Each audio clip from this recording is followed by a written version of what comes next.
Welcome to the Coachzing Show, helping you work less, earn more, and reach more people through creative content marketing. Join the Coach Zingers community, where the world's best coaches, therapists, authors, and speakers come together to discover the latest trends, forge powerful joint ventures, and grow their business together. Go to coachzing.com/community to join. And now, here's your host, Doug Foresta. Hello, and welcome back to the Coachzing Show. This is your host, Doug Foresta, as always, and this is a show will help you, coaches, therapists, speakers, and authors, to work less, earn more, and help more people through creative content marketing. Back with me by popular demand is Derek Fredrickson, and I think it's been about a year since our last interview, and we're going to be talking about email marketing today, which I know a lot of you have questions about, so I know you'll get a lot out of this episode. Stay tuned. I'll just remind you, for those of you that did not listen to the first episode, and by the way, if you didn't, go back and listen to it. I highly recommend it. Derek Fredrickson is the CEO of ClientAttraction.com, co-founder of the Client Attraction Business School. He believes that entrepreneurs have tremendous potential when it comes to leveraging the incredible opportunities that exist using authentic online marketing. He specializes in teaching entrepreneurs how to attract more clients and multiply their revenue by expanding their online presence through internet marketing. And I encourage you to visit ClientAttraction.com. That's ClientAttraction.com. We also have another link that we'll share with you later in the show. Derek Fredrickson, thank you for coming back to the Coachzing Show. You're very welcome. I'm glad to be here. Thanks for having me. Thanks. So, let's talk about, I know we're going to talk about email today. So I guess the first question I'll start with is one that people really struggle with, which a lot of coaches struggle with, is how often do you recommend emailing your list and why? Yeah, that's a great question. I'm really excited to talk about email marketing because it's something that I'm always thinking about with our client attraction business. And we get a lot of our students and clients in the Client Attraction Business School that ask us a similar question around, I've got an email list. How often do I email them? How much is too much? How little is too little? Right. And I don't typically like to answer a question like that by saying it depends, but in this case, it kind of depends. And the reason why I say that is, it really depends on what's the condition of your email list. And what I mean by the condition is the relationship that you have with your subscribers on your email list. Is it active, meaning you email them often, quite regularly, whether it be promotional emails or content emails, or on the flip side, in some cases, it could be quite dormant, right? Where perhaps you've emailed them once or twice and then you forgot about it and you only remember it when you want to do a promotion. You email them, a few times in a couple of days. So it really depends on the timing, because that's going to build up into the condition of your email subscribers and how they're going to respond to the types of emails that you send. But I always feel like there's a perfect balance between content and promotion, because obviously, if you look at it from a perspective of adding content or sending content and adding value and really building up what I call the goodwill of the relationship between your email subscribers and yourself, the more content you provide, the more juicy, great value and information that you give them, there's a lot of goodwill there. They're going to open more emails. They're going to respond to more emails. They're going to click through, and they're generally going to have a really positive relationship with you. And on the flip side, if all you're doing is trying to sell them by promoting whatever it is that you're offering or you're selling, and quite frequently, they're going to get pretty turned off by that relationship. And I think anyone who uses email, which pretty much anybody on the planet does today in some way or another, they've been on the flip side of that relationship, right? Where they feel like they're getting emails and they like what they're reading, they like what they're getting, and it's great content, and they engage with it, and they feel like they're getting a really good feeling from that. And then on the flip side, when you feel like you're getting banged over the head by a 4x4 every other day, asking to buy something or pitching this or selling that, they get turned off and they usually, unsubscribe or park it in a folder that they're never going to look again. So I always say there's a balance between the content and the promotion. And I always like to say, on a content basis, I would always recommend at least once a week, right? And so what I mean by content, I don't mean content with then all their parts of the email that are promoting something. I mean a pure, straight up content only email. So here at Client Attraction, for years, we've been using the email newsletter, otherwise known as the e-zine. And we've been doing that once a week for every week. Gosh, since I've been in the business for almost 10 years now. And that goes out every single week once a week without fail. You know, my wife had a baby 6 years ago. That Friday, she had the baby. That Friday, the email went out. And, Wow. and you know, not to say it was done, you know, while she was Right. you know, delivering or anything like that, but you don't want to jeopardize that relationship, because with content, people, you know, your subscribers come to expect that. They want that, and there's that relationship there, and you don't want to take advantage of that. If you're not willing to go weekly, then go bi-weekly, go, you know, once a month, whatever it is. It needs to be consistent, and it needs to be persistent, right? So don't try to send a content email once a week for 3 weeks and then disappear for 3 months, because, you know, people are not going to necessarily respond favorably to that type of that pattern. So I always say to clients, you know, start off small, you know, once a month. And then if you've got that going pretty well, then you can bump that up to twice a month or every other week. But I wouldn't necessarily send something more than once a week. I think that might be a bit too much. And then on the promotional side, I would say similarly, no more than, you know, one promotional email to each week, a dedicated promotional email to something that you're launching, something that you're selling, something that you're offering, whatever that may be. Because anything more than that, you know, more than 2 emails on average a week, it tends to get a bit much. You know, everybody's got tons of email in their inbox, and you don't want to, you know, get lost in the shuffle. So you really want your emails to stand out. And I think if you balance it between your content and your promotion, then people will respect that, and they'll respond and they'll engage. And if they want to read the content, they'll read it. And if they want to see what you're offering, they'll take a look at what you're offering. So a combination of both is really what I like to use as a rule of thumb, with the exception being that if you're in a heavy promotion or a heavy launch or a core campaign, you know, then you might be sending more than just one promotional email a week, but that's for a shortened amount of time. And then you space that back out to something a little bit more sustainable.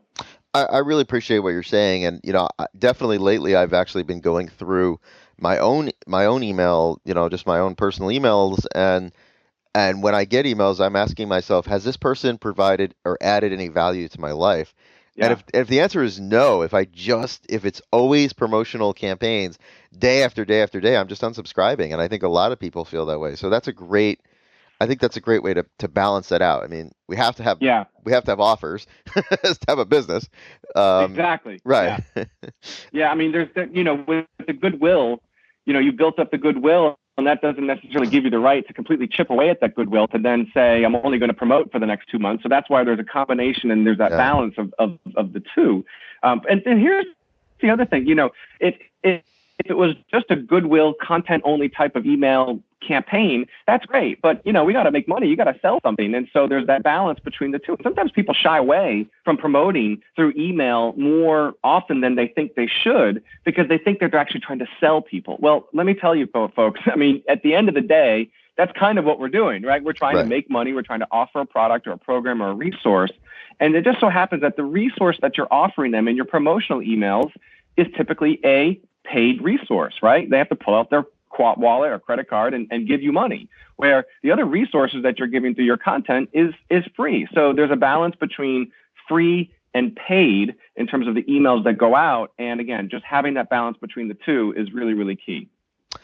Another question I want to ask you that is something I know a lot of coaches are struggling with these days is about open rates. And, you know, I think it is just some of the things that we're talking about. You know, I think what I hear from people is that it's getting harder and harder to get people, you know, to get that open rate percentage. So do you have any thoughts or tips about how to increase open rates for emails? Yeah, I mean, I've seen it as well. I think everybody has over the last few years. I think as more and more people have come online, and as the technology has evolved, and all of the advances in just email in general as a communication tool, right? I mean, if you remember way back when people had a Hotmail address or an AOL address, and you know, checking their email was quite the novelty event. Just right, you've got mail, right? Exactly, just as getting something in the physical mail.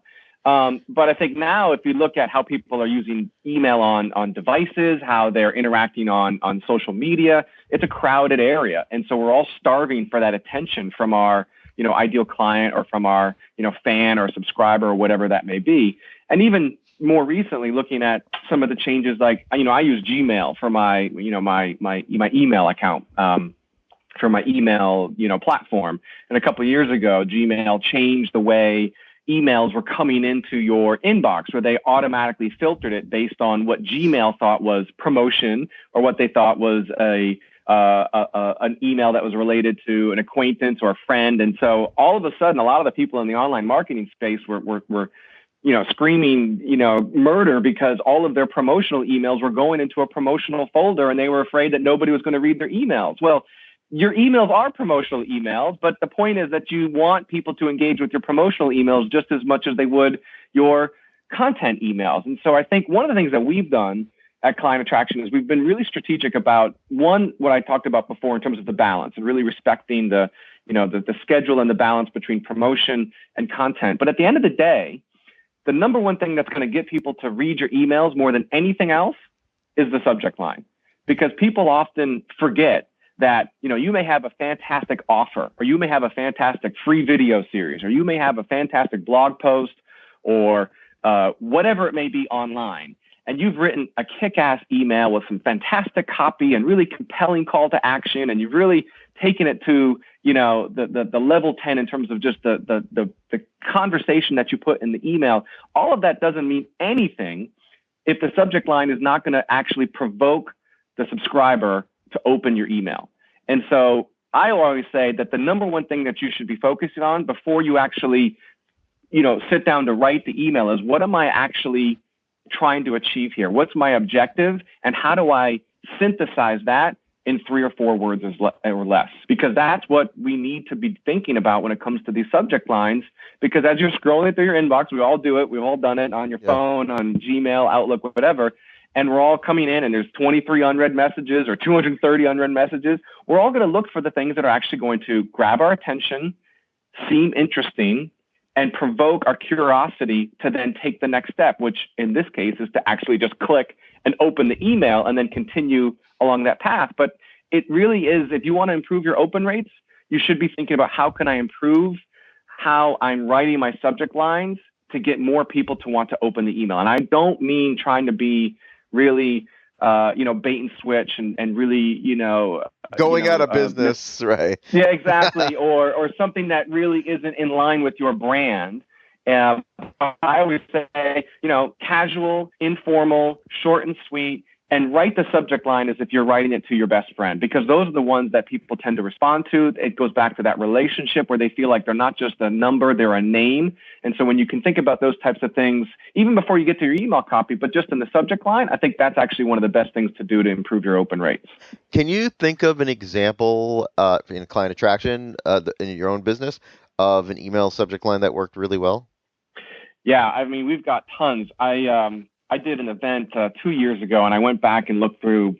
We use Infusionsoft for our email marketing. I went through, and they have these crazy reports. So you could basically, show me a report of every email I've ever sent, and rank it by open percentage, not the number of opens, right? Because it's not the number of people who open, it's the percentage. Exactly. And just as a rule of thumb, I don't even really look at, click-through rates. I really just kind of focus on the open rate, because that's really the starting point. So I look through 6 years of email campaigns. I mean, we do, hundreds, if not thousands of emails each and every year. And the number one email still to this day in terms of a percentage basis is a subject line, which was "the toy I got Oliver, ...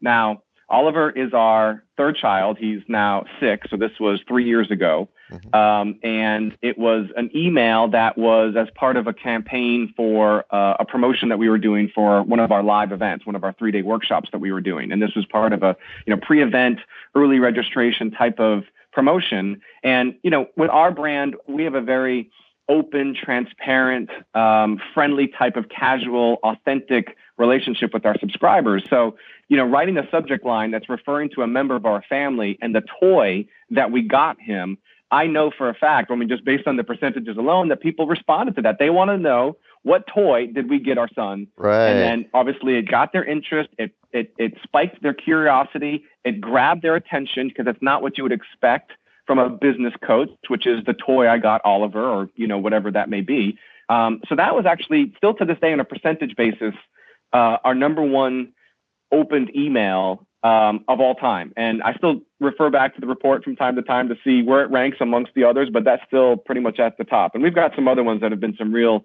real good ones, but that still is the number one. Isn't that interesting, right? Because that's not Yeah. even, like you said, it's not like, I mean, your business is really about client attraction, right? So, Yeah. Here's an email, but like you said, it does make you, because even as you said, I'm like, well, what was the toy you got, Oliver, right? Well, yeah.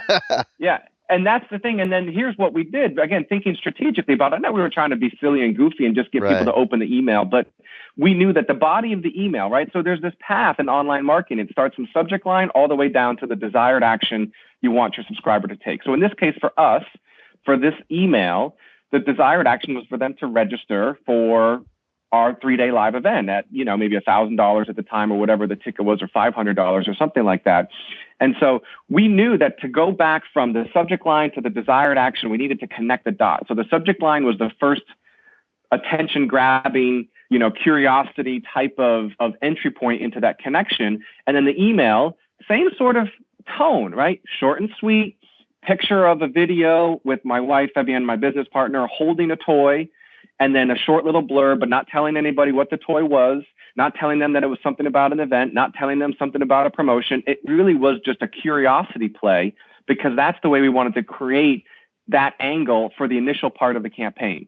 Because if I sent out an email for the very first email of a promotion of a large campaign, and the subject was go buy tickets for my live event, I'm sure people would have they would have skipped it, right? It's not engaging. It's not exciting. But in this case, I wanted to just really get them at their core and get their interest and get them excited to go and see and watch the video. And then on the page, they watched the video, they knew it was about the event, and they can kind of, dovetail into what I wanted them to do. But I saved the more direct offer type of subject lines when we're already in a campaign, where it's already out there, people know about it. Yes, we're promoting. Yes, we're looking to have people register. Yes, we're looking for people to buy tickets to our event. But at the very beginning, I always like to kick it off with a curiosity campaign. That's something that's really, really attention grabbing, short and sweet, that's going to stand out from all the rest.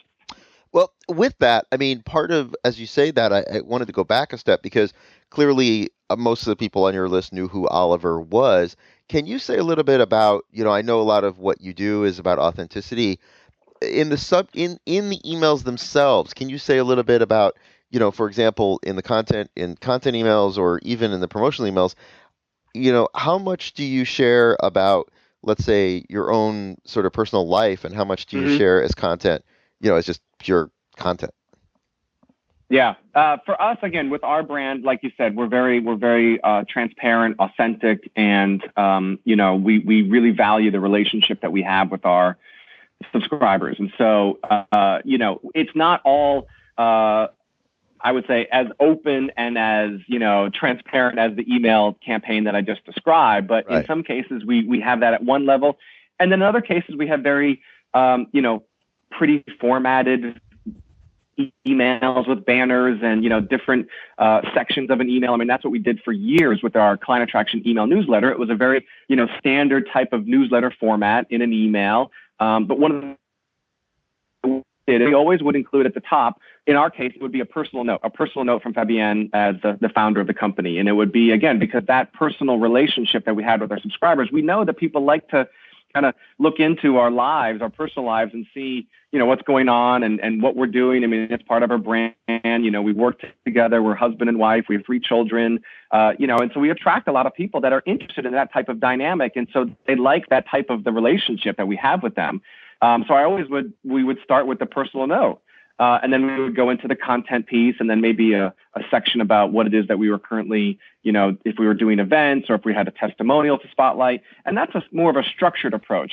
And over time, we've now evolved where most of the emails that we send are now pretty casual. They're pretty informal looking. They're not a lot of, cookie cutter templates that come through your Infusionsoft or Aweber or whatever email marketing platform you use. It's really just simple as best. And so we kind of have moved away from the canned template with the borders and all of the headlines and all of the flashy stuff. And it's really just now compelling subject with compelling copy. And then always, if we can, some sort of an image that relates to video. And the reason why I say relates to video, we use a ton of video marketing in our business. And so pretty much anything that we put out there, whether it's a blog post, that's a content piece, that's a video. Whether it's a promotion for an event, it's with a video. And so our subscribers respond favorably to knowing that we're going to show them a new video. And so putting the image there with the play button on it, some people still think that you can actually play video and email. So they click the image Right. thinking that they can watch, but it takes them to the page. So there's a little bit of like a ninja, hack in there. And then we always end with a very soft and subtle PS, reinforcing a call to action or, just a nice little note to kind of tie it off. And again, that's going back to if I was sending an email to a good friend of mine, it would be casual, short and sweet. Maybe I'd include a photo and a PS, can't wait to hear from you or something like that. So we're moving more and more to those simple is better, more authentic, more conversational, and really just, short and sweet. I think that's a great takeaway for coaches as well, because I remember it goes back again to those early days of email, and you get those really long form, very formal newsletter looking things. And I feel the same way. Like I would rather read something that feels more personal, gets to the point, and has a video connected to it than those long. I think it again just has to do with probably the sheer amount of emails we're getting.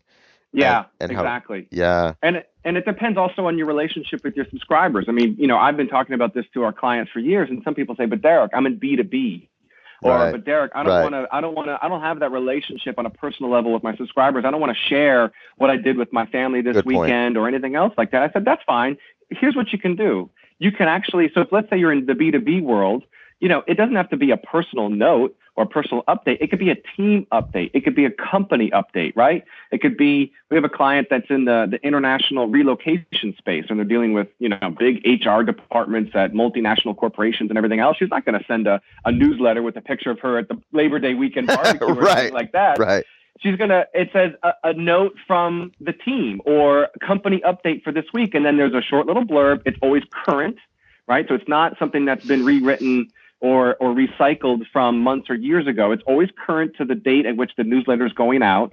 It's always relevant. So it's something that they're doing, whether it be something related to the company, or maybe it's working with a client or some big achievement, or maybe it's something that's going on in the industry. And then, usually a photo that goes along with it. It could be a stock photo, but at least it's something to grab the viewer's attention and draw their attention to actually reading it, because that's what we want them to ultimately do.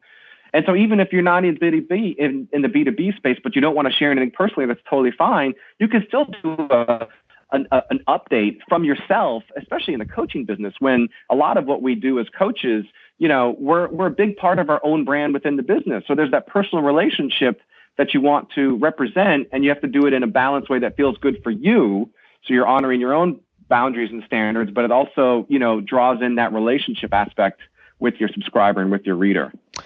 Derek Fredrickson, at the top of the show, I mentioned clientattraction.com, but I also want to get people, I know that you also have your own website, right? Because you do social media and help people. Can you give our listeners that link?